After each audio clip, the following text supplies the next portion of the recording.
How is the institution of the Assembly different in your experience than the institution of the California Senate?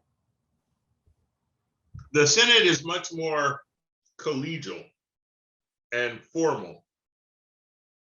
You know, for instance, you must wear a suit and tie on the Senate floor, or a jacket and tie.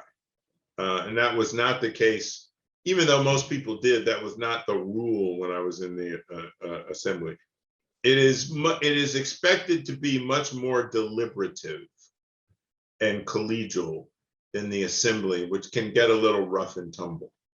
Did you find that to be the case, that it was more? Yeah, I did. It was more collegial. You know, people in the Assembly, A, there's more of them, and B, they can be a little bit more aggressive. There's a lot more happening or decided, you know, behind the scenes. And, you know, the institution is smaller and the committees are smaller. So, you know, there might be 8 people on a committee, or 5 or 7, as opposed to 12 or 14 in an Assembly committee. So you really have to go and convince 3 or 4 of your colleagues to be with you, as opposed to 10 or 12. So I liked the atmosphere in the Senate, and even with people who you didn't agree with, you know, much more collegial. Now, of course, this is the rise of the really strident and really arch conservative Republicans, epitomized by a guy from Orange County whose name began with an H, and now I can't remember his name, but and the Amundsen family sort of pushed a bunch of, helped get elected a bunch of really, really far right politicians in California. So aside from them, who were very strident in their policy views, it was much more collegial.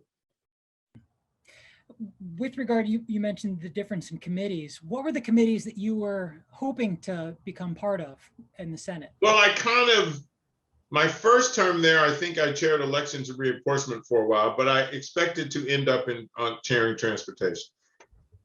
Because of your experience in the Assembly?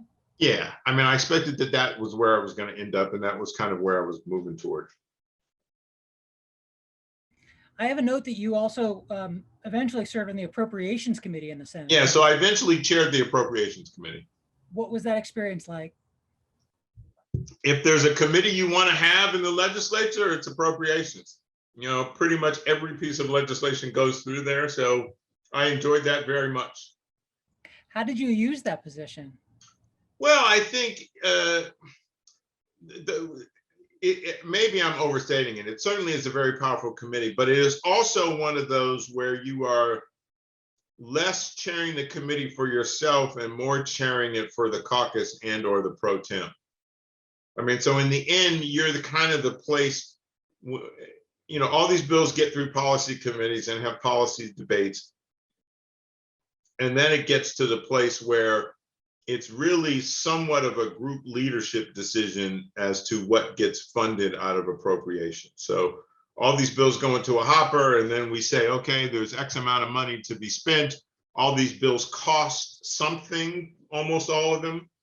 And then we decide sort of what's going to get funded or not. So, you know, getting to be at the table there is certainly important. But you're not making the decision solely by yourself. But it is certainly an influential position, and to the extent that almost every bill goes through appropriations, or everybody has bills that end up in appropriations, I made pretty sure that most of the bills that I wanted got through other committees. So